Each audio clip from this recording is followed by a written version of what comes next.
How's it going, guys? I've been watching a bunch of videos on waterborne paint to see the differences between waterborne and obviously solvent-based paint. And after watching a couple of the videos on it and seeing the makeup on the paint, they talked about how the water won't mix with the paint in so many words, and then they add alcohol. I know it's a little bit more than that, and it shows you how they bind together and whatever it is, and how it's waterborne and not water-based and whatever. My question is it sounds so much healthier. How come we're not all spraying it? I know the guns are different. I know there's some stainless steel components inside the guns and stuff like that. But is the paint that much healthier to spray? Because I'm assuming that the actual paint and binder and all that is still staying on the panel, so you're not really breathing that in to begin with. And it sounds like the majority of the solvents in it are either alcohol based and water. So it sounds to me like for someone like me doing it here in his garage, it would be healthier than the solvent based stuff. So my question is why are we still spraying the other stuff? Being I don't know, I'm just getting back into it. Is it the price of the equipment? Is the paint that much more? Does it not work as good? I mean, what are some of your feelings out there? Obviously, I'm talking to the people that do this on a daily basis. You know what I mean? That know more than just what you see on the internet for someone that sprays it on a kitchen cabinet or whatever it is. I'm just curious why people haven't made the leap over.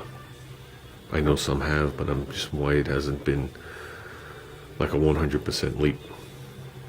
So I know my buddy's truck is waterborne. It's a Ford. I've looked at the paint.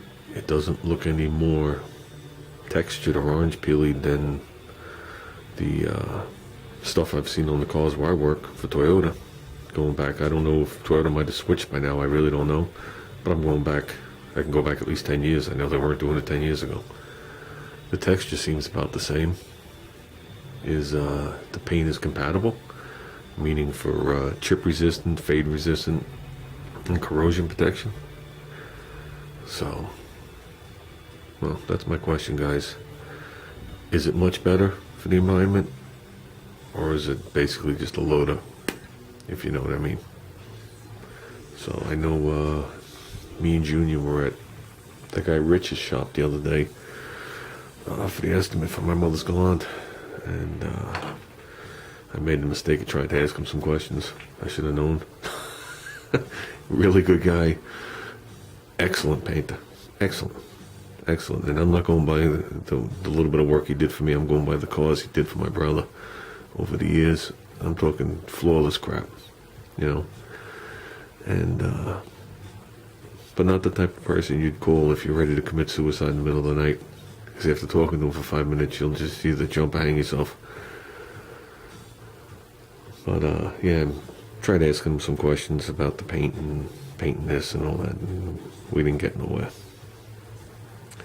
His conclusion was that I'm making a huge mistake painting the car, that I'm making a huge mistake using the flat paint, and everything was a mistake. Everything waking up was a mistake that day.